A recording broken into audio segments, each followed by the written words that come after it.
Mister 299 నువ్వు చెట్టాడికెళ్ళు. Mister 169 నువ్వు పుడిచాడికెళ్ళు. నువ్వు మాత్రం గట్టాడికెళ్ళు. ఒరే నామాలు, నేను ఎక్కడ ఉండాలో నాకు తెలుసండి. తమరు ఎక్కడ ఉంటారో చెప్పండి. నేనా? నన్ను అడుగుతున్నావు నువ్వు? నేను మా ఇంటికి వెళ్ళిపోతాను రా. మీరు మీ ఇంటికి ఎందుకు వెళ్తారో మాకు బాగా తెలుసండి. ఎందుకురా నామాలు? ఎందుకేటండి, అమ్మగారి క్యారెక్టర్ మీద తమకి డౌట్ కదండి. నువ్వు ఆ దాస్ కొడుకు కాదు? అవును రే, నువ్వు చిన్నప్పుడు బస్ స్టాండ్ లో కొట్టేవాడు కదా, పోలీస్ సెట్ అయ్యావురా. వాళ్ళే ప్రశ్న అడిగా బాబాయ్. దేశంలో ఉన్న దొంగల అడ్రస్లన్నీ మనకు తెలుసు కదా బాబాయ్, అందుకనే సెలెక్ట్ చేశారు. అయినా దేశంలో ఈ మధ్య చిన్న చిన్న దొంగలు ఎక్కువైపోయారు బాబాయ్. అవునులే, పెద్ద పెద్ద దొంగలంతా రాజకీయాల్లోకి వెళ్ళిపోయారు కదా. ఎవరా ladies? Stop there! Attention ladies, బయట అటెన్షన్! మిస్టర్ 299 నువ్వు చెట్టాడికెళ్ళు. మిస్టర్ 169 నువ్వు పుడిచాడికెళ్ళు. నువ్వు మాత్రం గట్టాడికెళ్ళు. ఒరే నామాలు, నేను ఎక్కడ ఉండాలో నాకు తెలుసండి. తమరు ఎక్కడ ఉంటారో చెప్పండి. నేనా? నన్ను అడుగుతున్నావు నువ్వు? నేను మా ఇంటికి వెళ్ళిపోతాను రా. మీరు మీ ఇంటికి ఎందుకు వెళ్తారో మాకు బాగా తెలుసండి. ఎందుకురా నామాలు? ఎందుకేటండి, అమ్మగారి క్యారెక్టర్ మీద తమకి డౌట్ కదండి. అటెన్షన్! నువ్వు ఆ దాస్ కొడుకు కాదు? అవును రే, నువ్వు చిన్నప్పుడు బస్ స్టాండ్ లో కొట్టేవాడు కదా, పోలీస్ సెట్ అయ్యావురా. వాళ్ళే ప్రశ్న అడిగా బాబాయ్. దేశంలో ఉన్న దొంగల అడ్రస్లన్నీ మనకు తెలుసు కదా బాబాయ్, అందుకనే సెలెక్ట్ చేశారు. అయినా దేశంలో ఈ మధ్య చిన్న చిన్న దొంగలు ఎక్కువైపోయారు బాబాయ్. అవునులే, పెద్ద పెద్ద దొంగలంతా రాజకీయాల్లోకి వెళ్ళిపోయారు కదా. ఎవరా ladies? Stop there! Attention! Ladies బయటికి ఎందుకు వచ్చారు? Go inside! ఎందుకు బాబు? ఎందుకా? పై నుంచి గాని, కింద నుంచి గాని, లెఫ్ట్ నుంచి గాని, రైట్ నుంచి గాని ధమ్ ధమ్ ధమ్ అని గన్ను పేలొచ్చు, చచ్చిపోవచ్చు. ఏది విడారు? అమ్మగారు, ఎవరి వీక్ బాడీ? మన కమిషనర్ గారి భార్య అండి.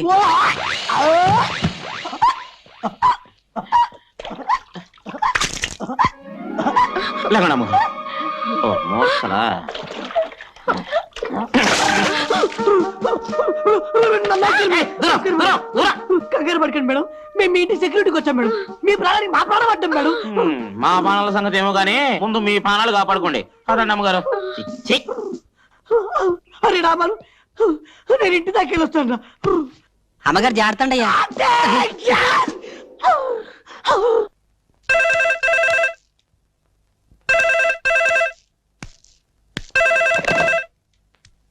హలో, నేను రా గిరిబాబుని.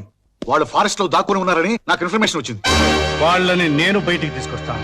కృష్ణప్రసాద్, ఆవేశాన్ని పోయి ప్రాణాల మీద తెచ్చుకోవద్దు. ధైర్యవంతుడు ఒక్కసారి మరణిస్తే పిరికివాడు ప్రతిక్షణం మరణిస్తాడు రా. నేను వదిలేసింది గవర్నమెంట్ ఉద్యోగాన్ని, గుండె ధైర్యాన్ని కాదు.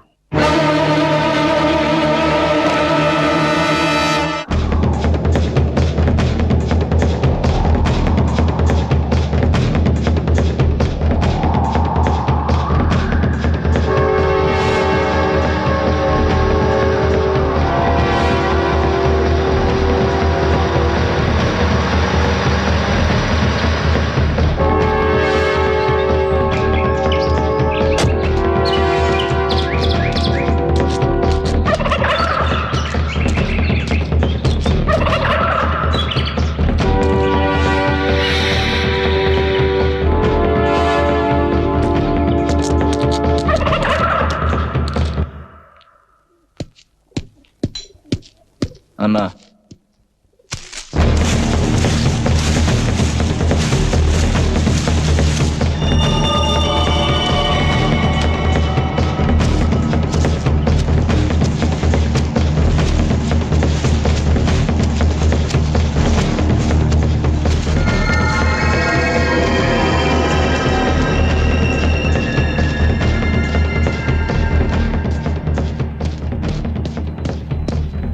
ఏంట్రా లేటు? కొండదారిలో వస్తుంటే కృష్ణప్రసాద్ హసి కట్టాడు. అతనికి దారి మళ్ళీ వచ్చేసరికి ఇంత లేట్ అయింది దాదా. వాడిది పోలీస్ బుద్ధి, తప్పకుండా నిన్ను ఫాలో అయి ఉంటాడు. మస్తా, వెళ్ళిపో వెళ్ళిపో. రాజు,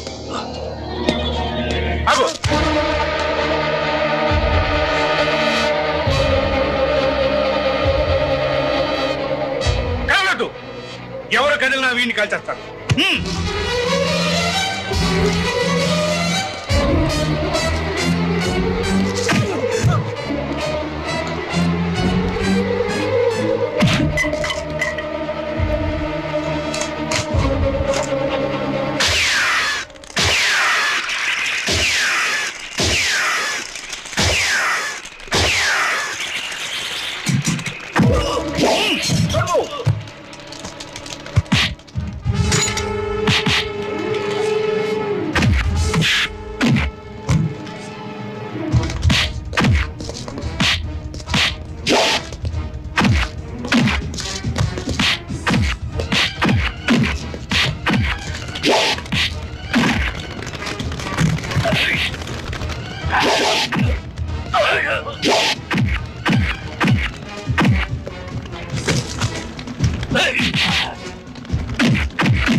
ఇప్పటికీ నిన్ను చంపే శక్తి నాకుంది, కానీ చంపను. కారణం నా ముగ్గురు పిల్లల్లో ఒకరు నీ కూతురు.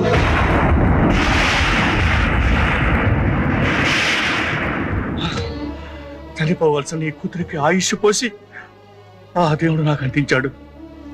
నా ప్రాయశ్చిత్తం కోసం నీ కూతురిని పెంచాను. నేను నమ్మను, ఇది నిజం కదా? నిజం. ప్రాణ భయంతో బ్రతుకు తీపుతో ఏ మనిషి అయినా అబద్ధం చెప్పొచ్చు. నేను చావు పులి మేరలో ఉన్నాను. నేను చెప్పేది నిజం, నిజం.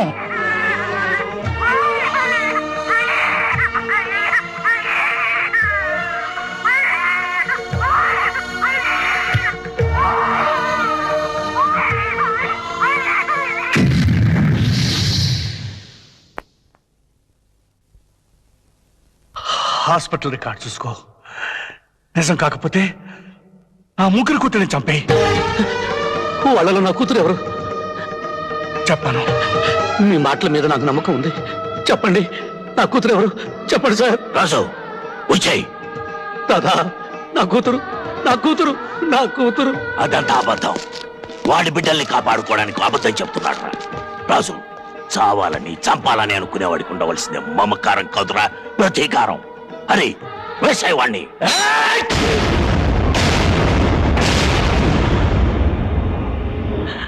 నాకు నాకు నా కూతురు కావాలి రాజు. నాకు నా కూతురు కావాలి.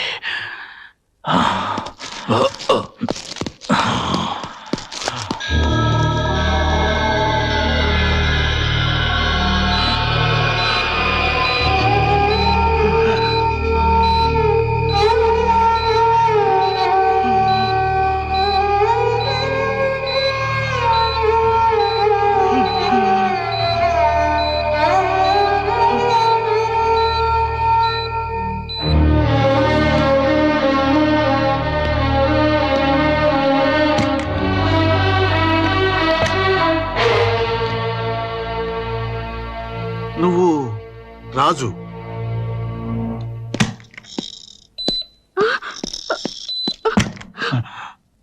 రే కృష్ణ, కృష్ణ,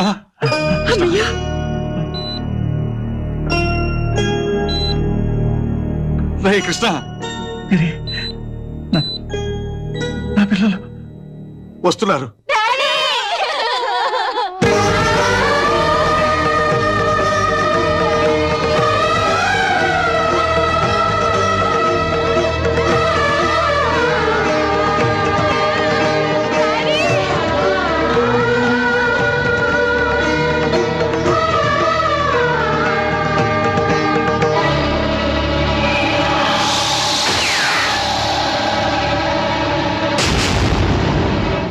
మీద హత్యా ప్రయత్నం చేసింది శంకర్ దాదా ముఠాయే కదూ?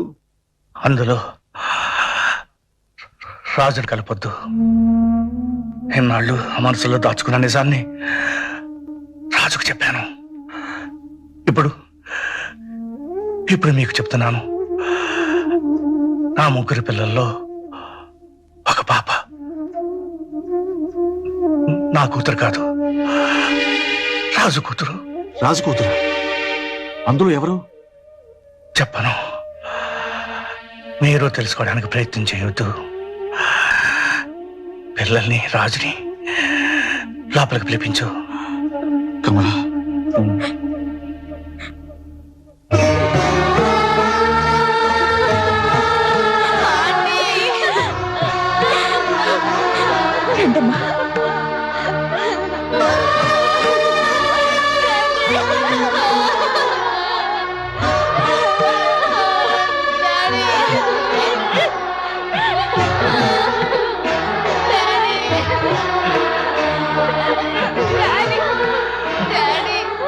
రాజు,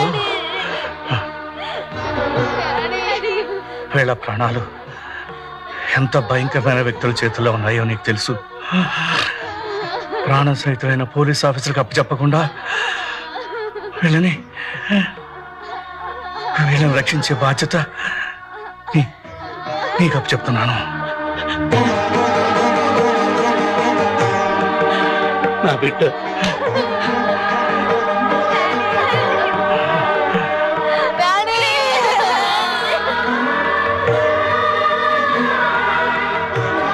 వీళ్ళ ముగ్గురిని నీ బిడ్డలా చూసుకో.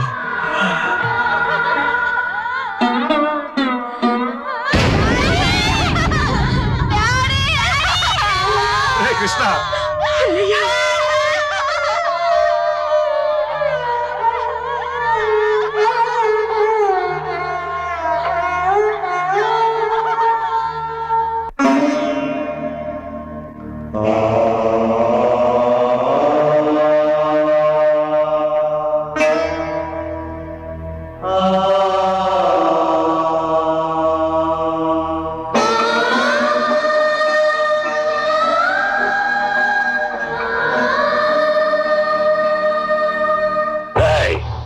ఎన్నాళ్ళుంటారు? ఎందుకు వచ్చారు? లాంటి ప్రశ్నలు వేస్తే చంపేస్తాను. ఆల్రెడీ కృష్ణప్రసాదం చంపేశాం. వాడి కూతురు మొత్తం తప్పించుకున్నారు. 4 రోజులు నీ ఇంట్లోనే ఉంటాం. లేదన్నావా? అలాగే.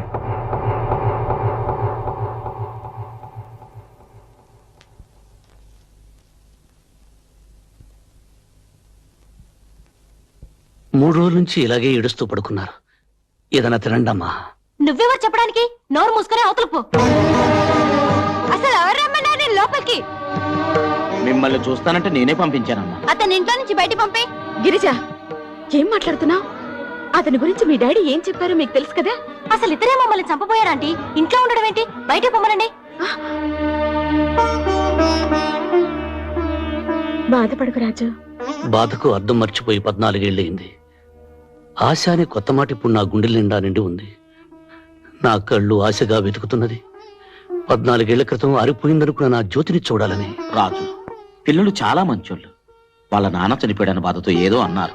పర్వాలేదయ్యా, పిల్లలు పుట్టలేదని తల్లిదండ్రులు ఏడుస్తారు, పుట్టాక పిల్లలు ఏడిపిస్తారు. ఈ విధంగానైనా తల్లిదండ్రులకు ఏడుపు తప్పదు.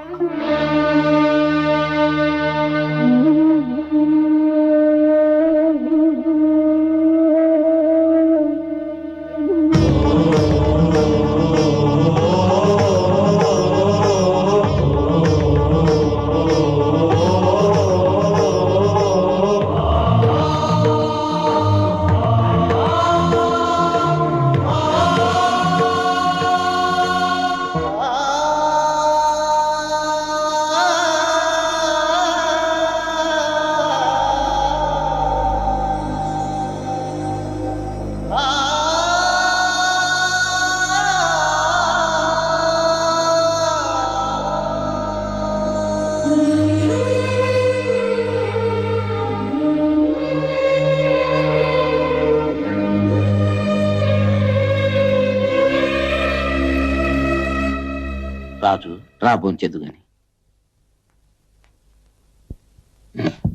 కూర్చో. రంగన్న, కుక్కను తీసుకొచ్చి టేబుల్ దగ్గర కూర్చోబెడతావేంటి?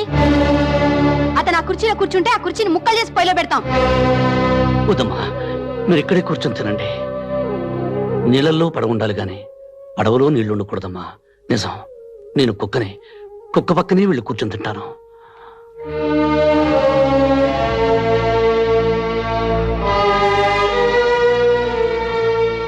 కమలా, నేను బయలుదేరుతున్నాను. పిల్లల్ని జాగ్రత్తగా చూసుకో. అలాగేనండి. మీరు ఇంట్లోనే ఉండనమ్మా. ఎలా అంకుల్? ఎల్లుండి ప్రాక్టికల్ ఎగ్జామ్స్ ఉన్నాయి కదా. ఆ రోజున ఎక్కువ పోలీస్ ఫోర్స్ పెట్టిస్తాగా.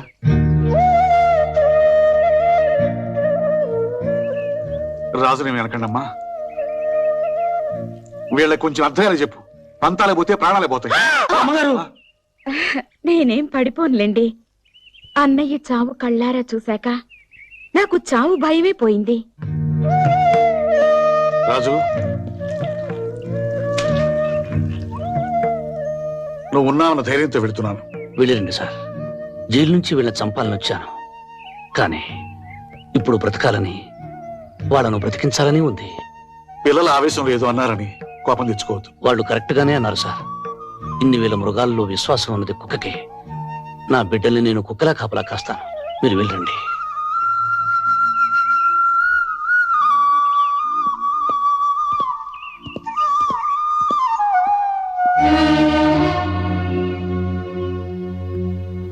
మరి ఇంత ప్రేమ పెంచుకున్నావేంటయ్యా?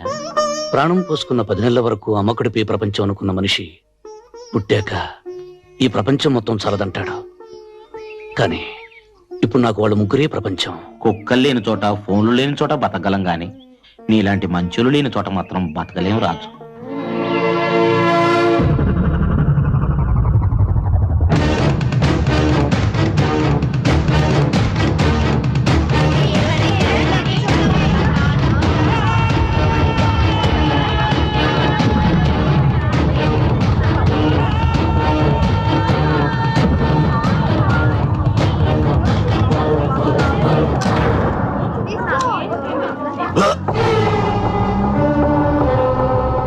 ఆగిపోయావేం దాదా?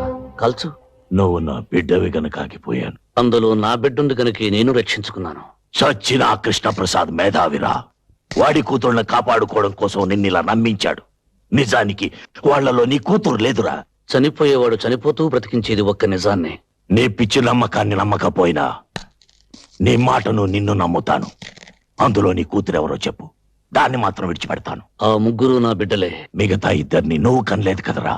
నన్ను మాత్రం నువ్వు కన్నావా?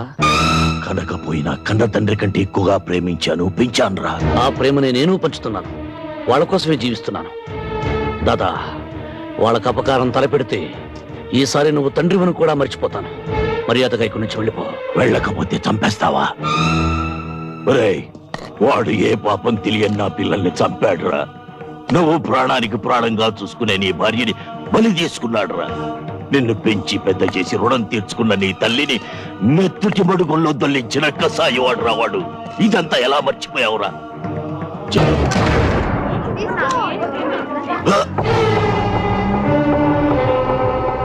ఆగిపోయావేం దాదా? కల్చు. నువ్వు నా బిడ్డవి గనక ఆగిపోయాను. అందులో నా బిడ్డుంది గనుకే నేను రక్షించుకున్నాను. చచ్చిన ఆ కృష్ణప్రసాద్ మేధావిరా. వాడి కూతుళ్ళని కాపాడుకోవడం కోసం నిన్నిలా నమ్మించాడు. నిజానికి వాళ్లలో నీ కూతురు లేదురా. చనిపోయేవాడు చనిపోతూ బ్రతికించేది ఒక్క నిజాన్నే. నీ పిచ్చి నమ్మకాన్ని నమ్మకపోయినా నీ మాటను నిన్ను నమ్ముతాను. అందులో నీ కూతురెవరో చెప్పు, దాన్ని మాత్రం విడిచిపెడతాను. ఆ ముగ్గురు నా బిడ్డలే. మిగతా ఇద్దరిని నువ్వు కనలేదు కదరా. నన్ను మాత్రం నువ్వు కన్నావా? కనకపోయినా కన్న తండ్రి కంటే ఎక్కువగా ప్రేమించాను, పెంచానురా. ఆ ప్రేమని నేను పంచుతున్నాను. వాళ్ళ కోసమే జీవిస్తున్నాను. దాదా, వాళ్ళకు అపకారం తలపెడితే ఈసారి నువ్వు తండ్రివని కూడా మర్చిపోతాను. మర్యాదగా ఇక్కడి నుంచి వెళ్ళిపో. వెళ్ళకపోతే చంపేస్తావా? ఒరేయ్, వాడు ఏ పాపం తెలియని నా పిల్లల్ని చంపాడురా. నువ్వు ప్రాణానికి ప్రాణంగా చూసుకునే నీ భార్యని బలి తీసుకున్నాడురా. నిన్ను పెంచి పెద్ద చేసి రుణం తీర్చుకున్న నీ తల్లిని మెత్తుటి మడుగుల్లో దొల్లించిన కసాయివాడు రావాడు. ఇదంతా ఎలా మర్చిపోయావురా? జైల్లో మెతుకు తిని మనం బ్రతికింది వాడి కుటుంబాన్ని అంతం చేయడానికేరా. మనిషి పశువు కంటే గొప్పవాడేది ఒక ధర్మాన్ని ఆచరించడం వల్లనే. అది ఆచరించినప్పుడు మనిషికి పశువుకి తేడా లేదు. పశువుని పశువులా బ్రతకమని నిత్యం చెప్పక్కర్లేదు, కానీ మనిషిని మనిషిలా బ్రతకమని అనుక్షణం చెప్పవలసి వస్తుంది. ఇంత మంచివాడి అయిపోయావేరా. ఈ ప్రపంచంలో మరణం లేనిది మంచితనానికని తెలుసుకున్నాను కనుక దాదా, పగ ప్రతీకారం మర్చిపోయి నువ్వు మనిషిలా బ్రతకడం నేర్చుకో. నేను బ్రతికేదే ప్రతీకారం కోసం. నా పగ చల్లారే వరకు నాకు ఆకలి లేదు, నిద్ర లేదు. నేను బ్రతికుండగా నీ పగ తీరదు. అంటే నీకు నాకు మధ్య ప్రతీకారానికి మమకారానికి యుద్ధం జరగబోతోందా? ప్రతీకారం మనుషుల్ని చంపుతుంది, మమకారం మనిషిని మహాత్ముని చేస్తుంది. నువ్వు ప్రాణం తీసి యమధర్మరాజు అవుతావు, జీవం పోసి బ్రహ్మదేవుడు అవుతావు. నువ్వే తెలుసుకోదాదా.